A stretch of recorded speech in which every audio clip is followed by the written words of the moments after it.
Subscribe करें और bell दबाएं ताकि कोई खबर रह न जाए।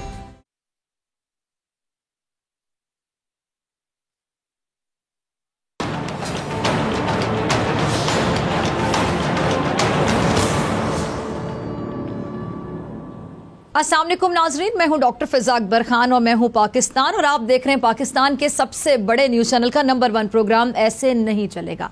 आज प्रोग्राम के इस हिस्से में हम बात करेंगे कि इस्लामाबाद के मार्च के लिए तहरीक इंसाफ ने अपना अलामती लोगो जारी कर दिया और अटक जलसे में कप्तान ने क्या कमाल किया। हम आपको ये भी बताएंगे कि शरीफ खानदान FIA को कैसे अपने हक में और बोल न्यूज़ के सीनियर एंकर पर्सन और सहाफ़ी समी इब्राहिम के खिलाफ कैसे इस्तेमाल करती है और बिलावल ने बड़ा इल्ज़ाम क्या लगाया। लेकिन सबसे पहले आगाज करते हैं तहरीक इंसाफ की जानिब से जारी करदा मार्च के अलामती लोगों और इमरान खान के अटक जलसे की। नाज़रीन, आज का दौर इस तरह का दौर है कि यहाँ जुल्म के खिलाफ आवाज़ उठाने वाले को अप्रिशिएट करने के बजाय उसको दबाने की कोशिशें की जाती हैं, क्योंकि करप्ट नासिर और जालिम कभी भी अपने खिलाफ उठने वाली आवाज़ को पसंद नहीं करते। और यही हाल हमारे मुआशरे के चोर, झूठे और करप्ट लोगों का है। वो हर इज्जतदार, खुददार शख्स को दबाने की कोशिश करते हैं, उनके खिलाफ साजिशों के जाल बुनते हैं और उनका हर मुमकिन इस्तेसाल करने की कोशिश करते हैं ताकि वो उनकी करप्शन और झूठ के खिलाफ बात ही ना कर सके। इमरान खान भी हक सच की बात करने वाले रहनुमा हैं जो हमेशा करप्शन के खात्मे की बात करते हैं, करप्ट नासिर को सजा देने की बात करते हैं और इसी वजह से इमरान खान की हुकूमत के खिलाफ सोची समझी साजिश की गई। उन पर NRO का दबाव डाला जाता रहा, लेकिन उन्होंने सख्त तरीन दबाव के बावजूद किसी भी किस्म का समझौता करने से साफ इनकार कर दिया। अब इमरान खान इस हुकूमत को करप्ट कहने के अलावा इसको इम्पोर्टेड भी कहते हैं, क्योंकि इमरान खान के बकौल मौजूदा हुकूमत ने बैरूनी ताकतों के साथ नेक्सस करके इनकी हुकूमत का खात्मा किया और इमरान खान अब यही चाहते हैं कि नए इलेक्शन की तरफ जाया जाए।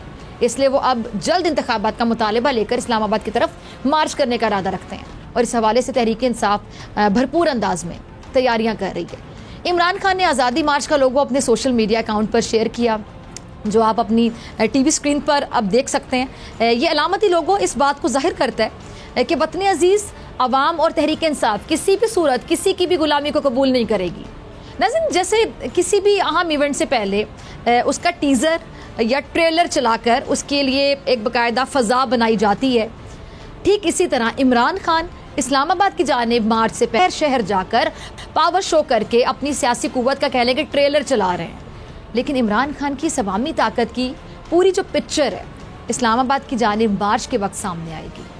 अच्छा, आज इमरान खान ने अटक में एक बार फिर से अपनी जो भरपूर सियासी कुव्वत है उसका मुजाहरा किया और एक बार फिर बैरूनी साजिश करने वालों को आवाम की नज़रों में बेनकाब करके रख दिया। ज़रा देखिएगा, सुनिएगा। सुना आपने इमरान खान को। अटक ने भी इमरान खान का इतनी ही मोहब्बत से इस्तकबाल किया जितना दीगर शहरों ने उनका इस्तकबाल किया। इमरान खान ने एक बार फिर अपने मुखालिफिन को मीर जाफ़र और मीर सादिक से तशबीह दी है। शहबाज शरीफ को बूट पॉलिश करने वाला करार दिया। उन्होंने अटक की अवाम से आइंदा की हिकमत अमली पर भी खुलकर बात की और अटक की अवाम को इस्लामाबाद की तरफ मार्च करने के लिए भी तैयार की है। अब दर हकीकत इमरान खान अपनी कौम को इस्लामाबाद की तरफ ले जाने के लिए लोगों को तैयार कर रहे हैं, लेकिन इमरान खान को इस सिलसिले में ज़्यादा मेहनत नहीं करनी पड़ रही, क्योंकि इमरान खान के कहने से पहले ही सड़कें और जलसागाह भर जाते हैं। और यही वजह है कि इमरान खान के मुखालिफिन भी ये बात अब तस्लीम कर रहे हैं कि इमरान खान अपने बयानिए को फैलाने में कामयाब हो गए। मर्द, ख़वातीन, नौजवान, बच्चे, हर कोई उनकी आवाज़ पर लबैक कह रहे हैं।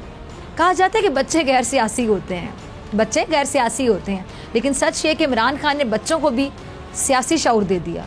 अच्छा, मैं इस हवाले से लकी मरवत से आए उस बच्चे की मिसाल देती हूँ जो खुसूसी तौर पर लकी मरवत से जलसे में शिरकत करने के लिए आया था, लेकिन रश की वजह से मिल नहीं सका और उस पर ये कितना अफसुर्दा के और गमज़दा सोशल मीडिया पर उसके फूट फूट कर रोने की वीडियो देखें तो पता चलता है कि वो इमरान खान का कितना दीवाना था। इसी को कहते हैं किसी का दीवाना होना।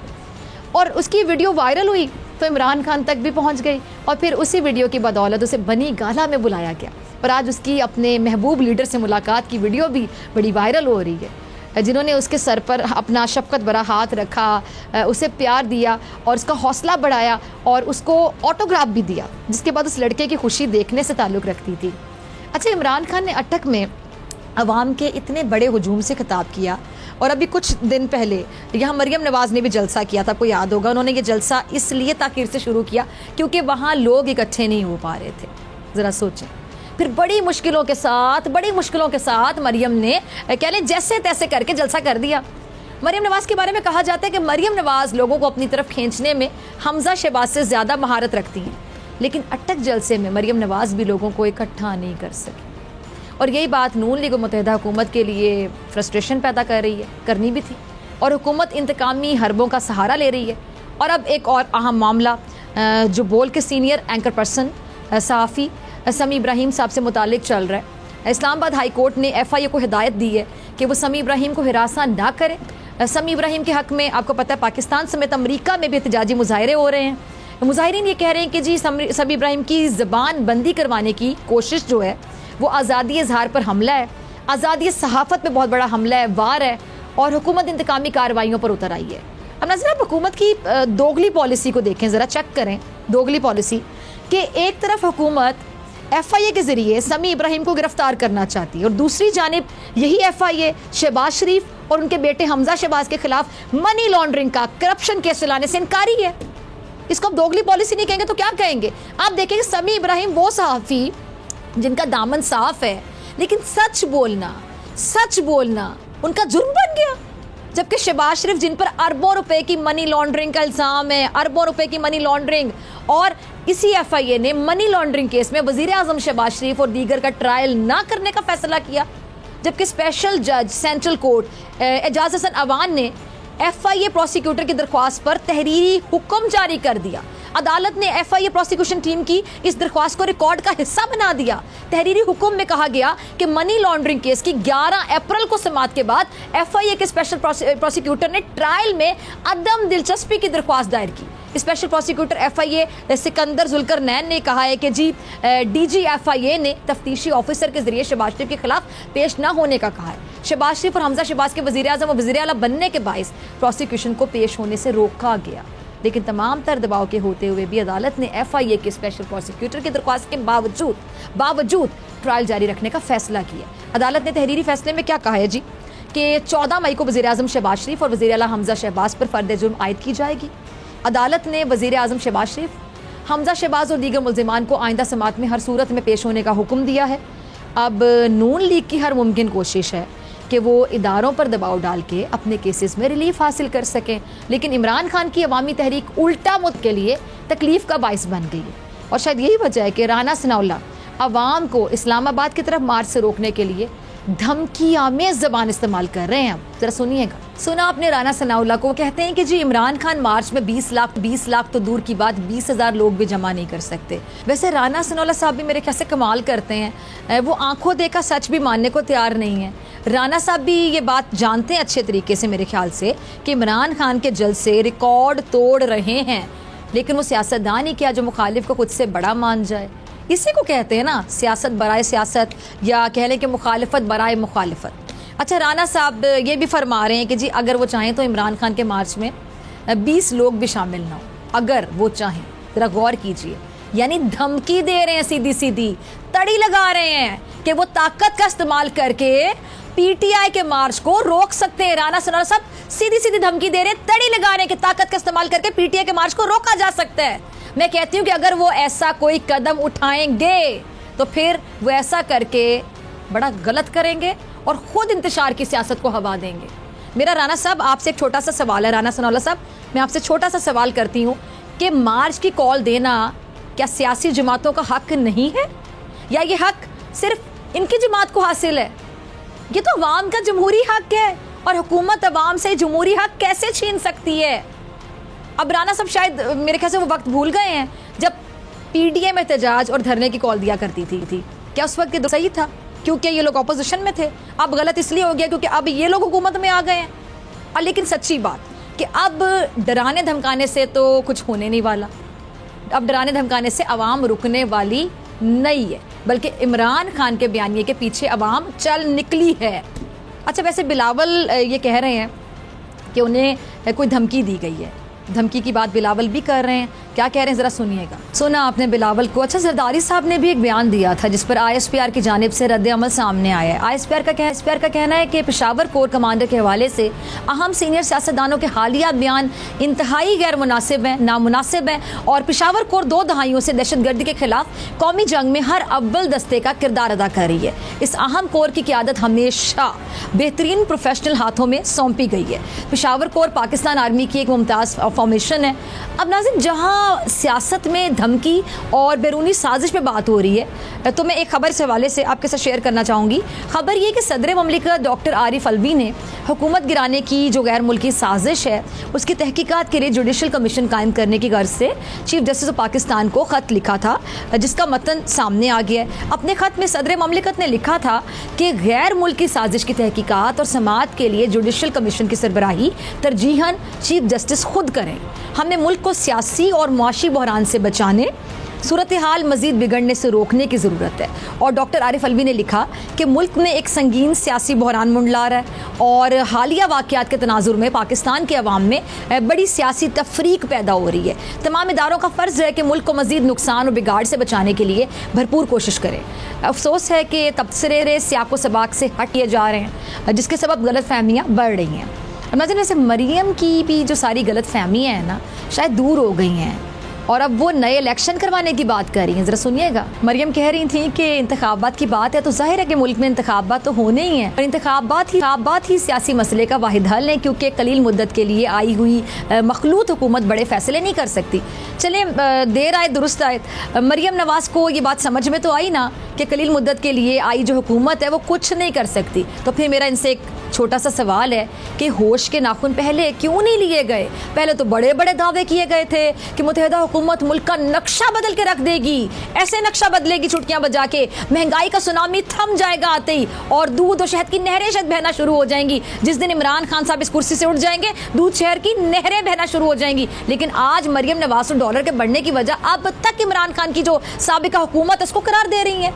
मैं मरियम साहिबा को ज़रा याद करवाना चाहूँगी कि डॉलर 190 रुपए का इमरान खान की हुकूमत में नहीं बल्कि आपके दौरे हुकूमत में होकर बेकाबू हो रहा है। और मरियम नवाज और दीगर जो लीगी रहनुमा हैं वो तो उस वक्त अपनी हुकूमत को मुबारकबाद दे रहे थे जिस वक्त शहबाज शरीफ वज़ीर आज़म मुंतखब हुए।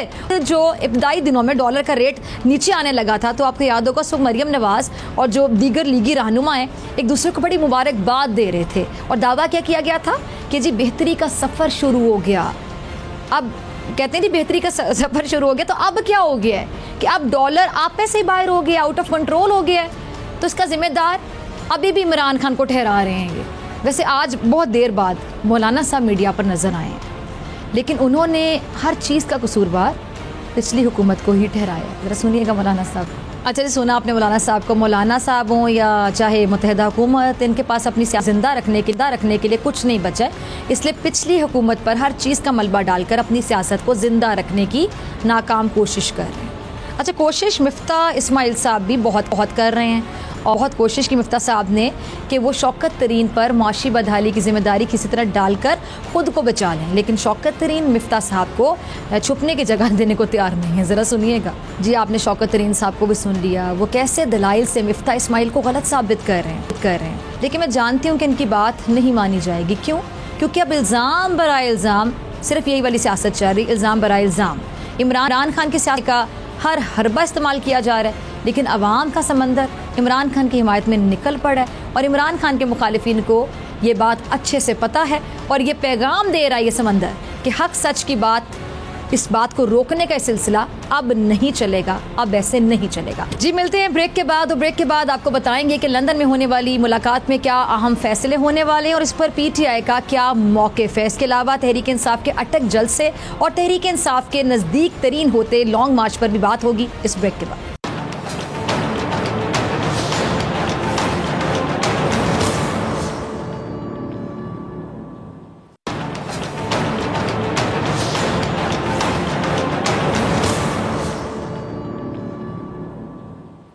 Welcome back. अब बात करेंगे तहरीक इंसाफ की लॉन्ग मार्च की तैयारियां, अटक में एक और कामयाब जलसा, दूसरी जानिब वज़ीर आज़म शहबाज शरीफ की लंदन में नवाज शरीफ से अहम बातचीत। तो लंदन में क्या अहम फैसले होंगे? इस पर बात करने के लिए मेरे साथ मौजूद है सीनियर रहनुमा तहरीक इंसाफ रियाज फितियाना साहब। रियाज साहब, बहुत शुक्रिया ज्वाइन करने के लिए। इमरान खान के जलसों में बड़ी तादाद में लोग आ रहे हैं और अटक में एक और बड़ा जलसा, तो आपको क्या लगता है कि लॉन्ग मार्च से पहले ही इलेक्शन का ऐलान कर दिया जाएगा? देखें, जितना पब्लिक प्रेशर बिल्ट हो चुका है, पूरे पाकिस्तान में एक रेफरेंडम हो चुका है। जो जलसा भी रेफरेंडम होता है ना, जब लाखों लोग आ जाएं अपनी तौर पर, अपने पैदल, मोटरसाइकिलों पे, ट्रैक्टर ट्रालियों पे, तो उससे अंदाज़ा होता है कि अवाम में कौन मकबूल लीडरशिप है। ये तो साबित हो गया कि इमरान खान पाकिस्तान की सबसे मकबूल लीडरशिप है, जिसको 5 साल का मैंडेट अवाम ने दिया था, जिसके साथ ज़्यादती हुई, साजिश हुई, मदाखलत हुई और उनको एक गैर इखलाकी, गैर सियासी, गैर जमहूरी तरीके से इक़्तिदार से अलग किया गया। इस पर शदीद रिएक्शन है पाकिस्तान के अंदर भी, बाहर भी। हमारे जो पाकिस्तानी कम्यूनिटी रहती है और ये जलसे इस बात का इजहार हैं। इसलिए जितना डिले करेंगे, अब नून लीग भी फंस गई है, मेरा ख्याल वो ट्रैप हुई है, वो गलती कर बैठी है, सियासी खुदकशी कर चुकी है। आपने लंदन में देखा होगा, जो तस्वीर शेयर हुई है मीडिया पे, ऐसे लगता है जैसे सारे लड़कर बैठे हुए हैं आपस में। लगता है मियाँ नवाज शरीफ साहब ने इनकी बहुत इनको कान पकड़ाए, इनकी फारसी मरम्मत की है सबकी। इससे अंदाज़ा इनके चेहरों से यहाँ है कि ये परेशान है। जितने दिन डिले करेगी नून लीग, उतना इसका वोट बैंक और कम होता जाएगा। मैं कहता हूँ दिन ब दिन महंगाई को ये कंट्रोल नहीं कर सके, बिजली की लोड शेडिंग ये कंट्रोल नहीं कर सके, सख्त गर्मी में लोग बगैर पंखे के बैठे हुए हैं और इतनी बद इंतज़ामी है। आपस में जमातों के दरमियान ट्रस्ट डेफिसिट है। हर कोई सदर बनना चाहता है, कोई ढेर सारी वजारतें मांग रहा है, कोई टिकट मांग रहा है। इनके दरमियान भी इंतशार है। एक पार्टी की हुकूमत नहीं चलती थी, तो 12 जमातों का फ्रंट बैठा हुआ है, जुगतू फ्रंट उनको कहते हैं। और बुनियादी तौर पर ये अवाम इनको मुस्तरद कर चुकी है। जितना ये डिले करेंगे, इनका वोट बैंक और कम होता जाएगा, क्योंकि अभी तो IMF का दबाव है, तेल की कीमतें इन्हें बढ़ानी पड़ेंगी। इनके वफाकी वज़रा कह चुके हैं कि हमें तेल की कीमतें बढ़ानी पड़ेंगी। ये पॉसिबिलिटी है कि किसी भी वक्त इनको ऐलान करना पड़ जाए कि हम असम्बलियाँ तोड़ते हैं, आइंदा इंतखाबात करवाते हैं। जितना ये डिले करेंगे, मौजूदा घोस्ट हुकूमत जो है उतनी ये अनपॉपुलर होती जाएगी, हत्ता कि एक वक्त ऐसा आएगा कि खुदा ना खास्ता श्रीलंका जैसे हालात पाकिस्तान में ना हो जाएं। तो हम तो चाहते हैं पाकिस्तान में अमन हो, शांति हो, पाकिस्तान की यकजहती में इजाफा हो, यहाँ जमहूरियत का पौधा मुस्तहकम हो, आवाम को उनके हकूक़ दिए जाएँ जो आइन उनको फराहम कर रहा है। इसके लिए ज़रूरत है कि तमाम इदारे, तमाम हमारे जो इलेक्शन कमीशन ऑफ पाकिस्तान, अदालतें, अवाम और मीडिया, सबको अपना रोल अदा करना चाहिए पाकिस्तान के बेहतरीन मुस्तकबिल के लिए और पाकिस्तान के मफाद में, कि मजबूर किया जाए वो लोग जो बैक डोर से, चोर दरवाजे से साजिश करके इक़्तिदार पर बराजमान हुए हैं। राजनी की वारदात हुई है, डकैती की वारदात हुई है पाकिस्तान में, जमहूरियत पे शब खून मारा गया है। उनको घर भेजा जाए और नए इंतखाबात के जरिए अवाम को मौका दिया जाए वो किसको। अच्छा फितियाना साहब, वज़ीर-ए-आज़म शहबाज शरीफ साहब लंदन में हैं नवाज शरीफ साहब से मशवरा करने के लिए, तो अभी आपने कहा कि इनको अपनी गलतियों का एहसास हो रहा है कि गलत किया इन्होंने, मुत्तहिदा हुकूमत बना के ये बुरी तरह से फंस चुके हैं। तो आपको क्या लगता है कि अब वो क्या गलतियों का अजाला किया जा रहा है, जैसा कि आप कहते हैं सबके चेहरे देखने वाले हैं, या आप कोई फैसले होने जा रहे हैं, अहम फैसले कि चले अगर फंस भी गए हैं तो निकलना कैसे है, यानी बात अब इंतखाबात की तरफ ही जाएगी? देखें, इनको जरदारी साहब ने याद करवाया कि असल मैंडेट तो आपका एजेंडा या प्रोग्राम जो खुफिया प्लान था वो था कि नैब को फारिग करना है। वो तो इनको भूल गया इक़्तिदार में आने के बाद, वो प्रोटोकॉल में मसरूफ़ हो गए। तो मेरा ख्याल है कि ये नैब को एहतसाब के अमल को ख़त्म करना चाहते हैं, अपने मुकदमात को जल्दी जल्दी ठीक करना चाहते हैं। आपने देखा होगा कि 2 बड़ी मतनाज़ सस्पिशियस अमवात हुई हैं, एक डॉक्टर रिजवान की जो कि डायरेक्टर FIA थे, और एक कामरान साहब की जो नैब के प्रोसिक्यूटर थे। इस पर भी उंगलियां उठ रही हैं कि इन तहकीकात होनी चाहिए, वो कौन से अवामल थे, कौन सा दबाव था, कौन सा ऐसा वजूहात थी कि जो एहतसाब के अमल में शरीक थे अफसरान, वो क्यों दुनिया से जाना शुरू हो गए हैं। ये बहुत सारी अवाम के सामने बहुत सारे सवालात हैं। तो मेरा ख्याल है कि जितना ये डिले करेंगे उतना ही इनको हो सकता है कि अभी तो हम कह रहे हैं कि 2 तिहाई अक्सरियत हमारी होगी, अगर डिले करेंगे हम फिर कहना शुरू करेंगे कि 3 चौथाई अक्सरियत हमारी होगी, और अगर और डिले करेंगे तो फिर ये बिल्कुल फारिग हो जाएंगे। इनके मेरे ख्याल क्लीन स्वीप हम करेंगे, शायद कोई 2-4 लोग इनके जीत जाएँ। हमें तो उससे कोई प्रॉब्लम नहीं होता। इनके अपने मफाद में है कि फौरी इलेक्शन करवाएं और कौम को इस ज़हनी इज़्तिराब से और इस हिजान से और परेशानी से निजात दिलवाएं जो कौम इनकी तरफ देख रही है कि खुदा के लिए खौफ करें और इक़्तिदार की खातर कौम को सूली पे मत लटकाएं। ठीक है। अच्छा फतेहाना साहब, सदर ने चीफ जस्टिस को खत लिखा है कि तहकीकाती कमीशन बनाया जाए, लेकिन मरियम नवाज और जरदारी साहब कह रहे हैं कि मरासले की कोई हकीकत ही नहीं है, सब झूठ है। देखें, कौमी सलामती कमेटी की 2 मीटिंग्स हुई हैं, एक जब इमरान खान चेयर कर रहे थे और दूसरी दफ़ा जब शहबाज शरीफ चेयर कर रहे थे।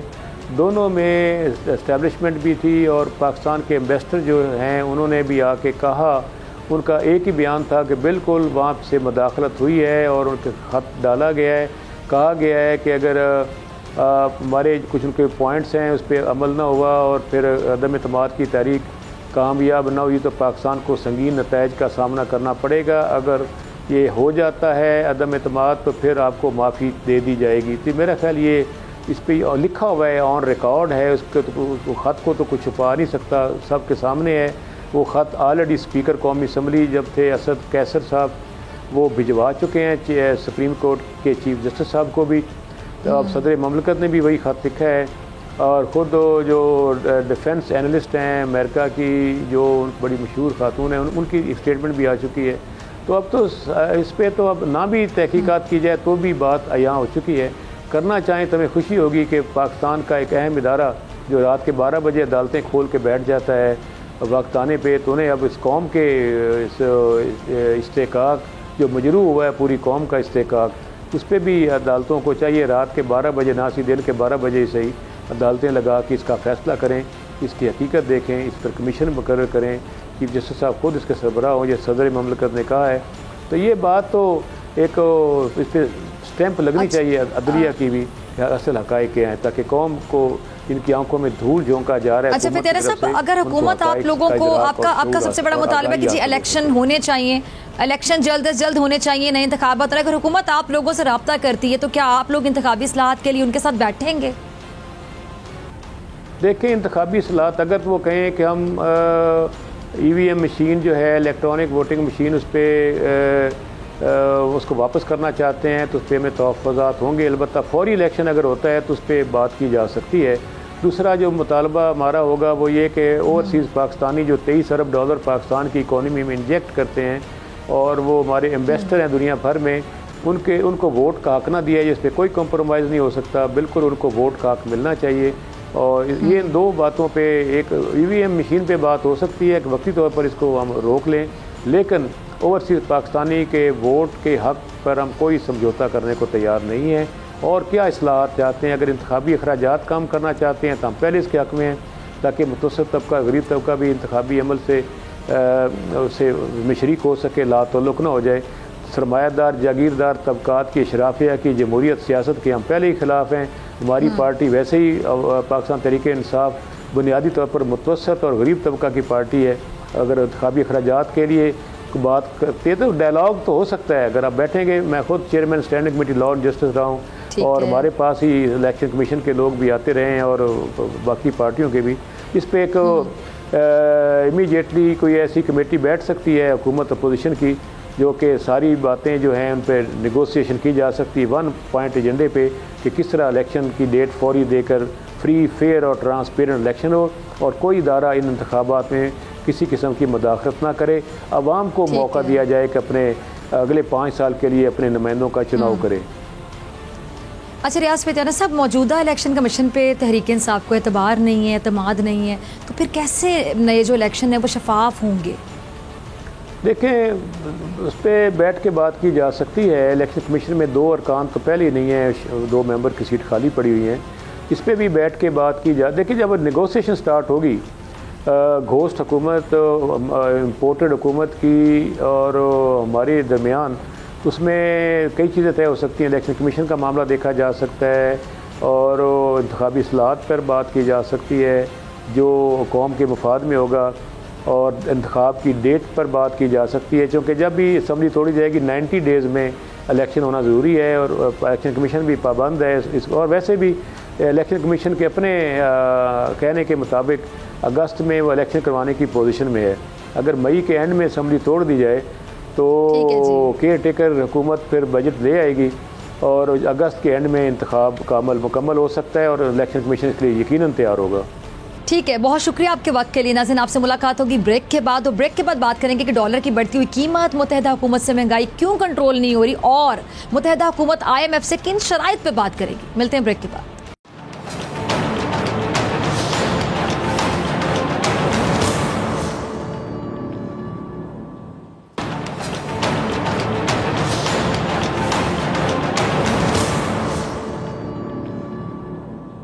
वेलकम बैक नाज़रीन। अब बात करेंगे कि मौजूदा हुकूमत से डॉलर की बढ़ती हुई कीमत और महंगाई क्यों नहीं कंट्रोल हो रही, और शहबाज हुकूमत IMF से किन शराइत पर बात करेगी। अच्छा नाज़रीन, अमरीकी डॉलर के मुकाबले में रुपए की जो गिरावट है उसका सिलसिला आज भी जारी रहा। इंटर बैंक मार्केट में डॉलर 192 रुपए की बुलंद तरीन सतह पर रहा, और दूसरी जानिब अवाम हुक्मरानों से पूछ रही है कि वो क्या खाएं, क्या पकाएं, क्योंकि दाल, सब्जी, गोश्त, फल कुछ भी सस्ता नहीं। इस पर बात करने के लिए मेरे साथ मौजूद मेहमान मौजूद है माहिर माशियात डॉक्टर फारूक सलीम साहब। डॉक्टर साहब बहुत शुक्रिया वक्त देने के लिए। डॉक्टर साहब, मौजूदा मुत्तहिदा हुकूमत तो बड़ी एक्सपीरियंस्ड है, बड़ी तजुर्बाकार है, फिर भी डॉलर की कीमत को कंट्रोल करने के लिए कोई इक़दामात नहीं लिए जा रहे। क्या कहेंगे आप, या डॉलर की कीमत ये अब आप कहाँ तक जाती देख रहे हैं? आप वहाँ बड़ी परेशान है। जी, आपने दुरुस्त कहा, अवाम बड़ी परेशान है, लेकिन नई हुकूमत को आए हुए क्या 4 या 5 हफ्ते अभी गुजरे हैं। डॉलर के ऊपर आपका सवाल बड़ा वाजिब है कि रुपया बड़ी तेजी से कमज़ोर हो रहा है। वजूहात उसकी 2 हैं। पहली वजह तो एक आलमी वजह है कि हर करेंसी के सामने इस वक्त डॉलर जो है वो चढ़ रहा है, और उसकी एक वजह ये है कि अमेरिका के अंदर उनका जो शरई सूद है उनका सेंट्रल बैंक जो है वो बड़ी तेज़ी से बढ़ा रहा है, और उसके नतीजे में डॉलर की वैल्यू जो है वो बढ़ रही है। लेकिन रुपए पर 2 किस्म के प्रेशर, एक तो वो जो ग्लोबल प्रेशर है जो बाकी सारी करेंसीज के ऊपर है, लेकिन पाकिस्तान के ऊपर इजाफी प्रेशर जो है वो गैर यकीनी की फजा का है। इस वक्त हमें पता नहीं है कि हुकूमत जो है वो IMF के पैकेज का हिस्सा बनने वाली है। अगर बन जाएगी तो किस कीमत पे बनेगी, जब बन जाएगी तो महंगाई का जो तूफान है उसका मैग्नीट्यूड कितना होगा, वो कितना ख़तरनाक होगा। तो गैर यकीनी की फ़ज़ा में ये होता है कि एक तो सरमायाकार जो है वो अपनी सरमायाकारी रोक लेते हैं, चाहे वो बैरूनी सरमायाकार हों, चाहे वो मुल्क के अंदर रहने वाले सरमायाकार हों।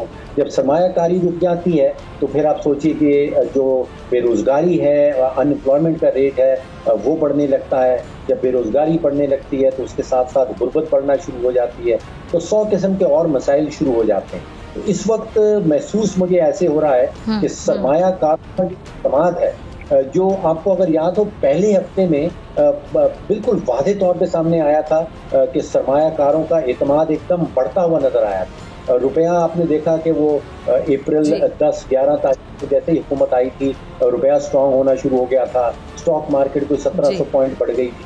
वो एतमाद जो है वो खोता हुआ नजर आ रहा है दोबारा से। स्टॉक मार्केट गिर रही है, मुसलसल गिर रही है, और रुपया मुसलसल कमजोर हो रहा है। अच्छा डॉक्टर साहब, मौजूदा हुकूमत ने अभी तक ऐसे कोई इक़दामात नहीं लिए जिससे अवाम को रिलीफ दिया जा सके, और आपको याद होगा, सबको याद होगा कि आए क्यों थे ये दावे तो बड़े बड़े थे कि जी इमरान खान साहब की हुकूमत में बड़ी महंगाई है, बेचारी अवाम इतनी महंगाई में कैसे जिए, तो महंगाई के खात्मे के लिए ये लोग हुकूमत में आ रहे थे ना, जो ये कहते थे। तो आपको क्या लगता है कि इनके पास भी कोई प्लान नहीं था, बस इनको कुर्सियों पर बैठने की जल्दी थी, इक़्तिदार में आने की जल्दी थी? देखिए, 2 हक़ाइक़ सामने रख लीजिए। पहली हकीकत तो ये है कि PTI की हुकूमत जो छोड़ के जा रही है वो पाकिस्तान की 74 साला माशी तारीख का बुलंद तरीन बजट का खसारा है। मेरा तखमीना है कि कहीं 5000 अरब से ज़ायद का खसारा होगा, जो हमने पहले कभी पाकिस्तान की तारीख में नहीं देखा। दूसरी हकीकत ये है कि 74 साला माशी तारीख का बुलंद तरीन तजारती खसारा PTI की हुकूमत छोड़ के जा रही है। तकरीबन 45 अरब से 50 अरब डॉलर तक का जो मेरा एस्टिमेट है वो तजारती खसारा हो जाएगा, जो हमने कभी पाकिस्तान की तारीख में पहले नहीं देखा। तो चैलेंजेस जो हैं नई मखलूक हुकूमत के लिए, PMLN लेड हुकूमत के लिए, वो बड़े सीरियस हैं। लेकिन ये आपकी बात दुरुस्त है कि ये सारे प्रॉब्लम्स जो हैं ये PMLN की हुकूमत को हुकूमत बनाने से पहले सब मालूम थे। ये पब्लिक नॉलेज है कि कितने सीरियस इश्यूज हैं और कितनी डिफिकल्टी में पीटीआई की हुकूमत मईशत को छोड़ के जा रही है। तो ये समझे बूझे मंसूर के उन्होंने ये सारी मुसीबतें और ये चैलेंजेस जो है ये अपने गले लिए हैं और अब देखना ये है कि उनके पास क्या अमली। अच्छा डॉक्टर साहब, IMF से मुज़ाकरात 18 मई को कतर में शुरू होने का इम्कान है, लेकिन अब इसके लिए जो हुकूमत पाकिस्तान है उसको 15 मई से तेल पर दी जाने वाली सब्सिडी वापस लेना होगी। अब आप कैसे देखते हैं पेट्रोलियम मसनूआत की कीमतों के मामले को, क्योंकि मुत्तहिदा हुकूमत को शायद समझ ही नहीं आ रही कि फैसला क्या लेना है। देखिए, फरवरी की 28 तारीख साबिक वज़ीर आज़म इमरान खान साहब ने तकरीर की थी और उन्होंने 10 रुपए की सब्सिडी का ऐलान कर दिया था पेट्रोल और डीजल के ऊपर। अब इस वक्त जितने भी दुनिया के ममालिक हैं उसमें कोई मुल्क आपको ऐसा नहीं मिलता जो महंगा तेल अपनी मंडी से खरीद के और अपनी मार्केट में सस्ता बेच रहा हो, सिवाय पाकिस्तान की। मतलब 193 मेंबर स्टेट्स हैं यूनाइटेड नेशंस की, उनमें सिर्फ एक मुल्क ऐसा है जो महंगा तेल खरीद रहा है बाहर से आलमी से और अपने मुल्क में सस्ता बेच रहा है, और वो खजाने में पैसा नहीं है। तकरीबन 3 अरब रुपए की रोजाना की बुनियाद की सब्सिडी का ऐलान किया गया था फरवरी की 28 तारीख को। तो वो प्योरली सियासी फैसला था, सियासत चमकाने के लिए फैसला किया गया था, माशी फैसला नहीं था। फिर जो हाजिर वज़ीर आज़म हैं शहबाज शरीफ साहब ने उसी पॉलिसी को कंटिन्यू किया। जो कंटिन्यू करने का फैसला था वो भी सियासी फैसला था, वो भी माशी फैसला नहीं था। तो ये जो बंद बांधे बैठी है हुकूमत, एक मसनूई बंद पेट्रोल और डीजल की कीमतों के सामने, ये या तो खुद से टूट जाएगा या IMF के पैकेज में जब हम हिस्सा बनेंगे तो उसके नतीजे में टूट जाएगा, और उसके नतीजे में आप देखिएगा कि महंगाई का एक नया फंड जो है वो जरूर सामने आएगा।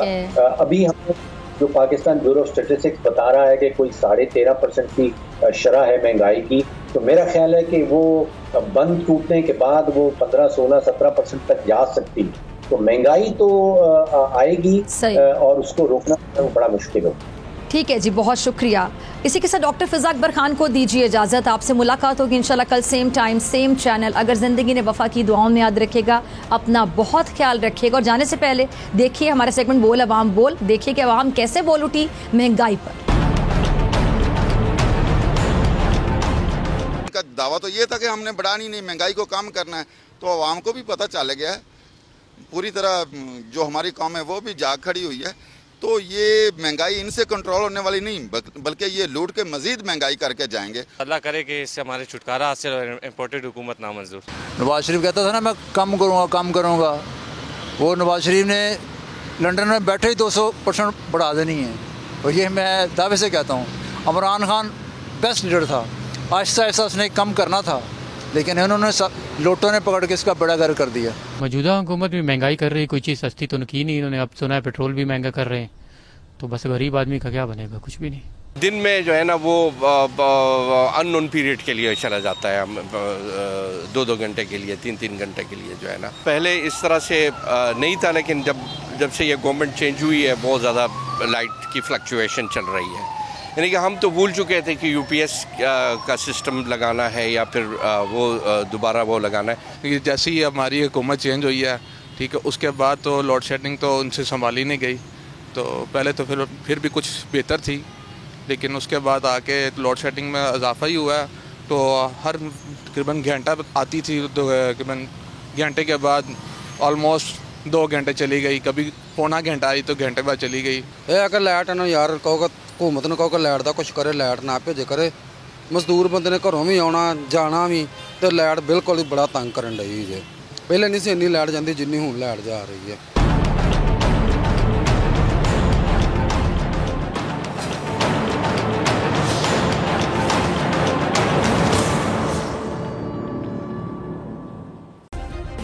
सब्सक्राइब करें और बेल दबाएं ताकि कोई खबर रह न जाए।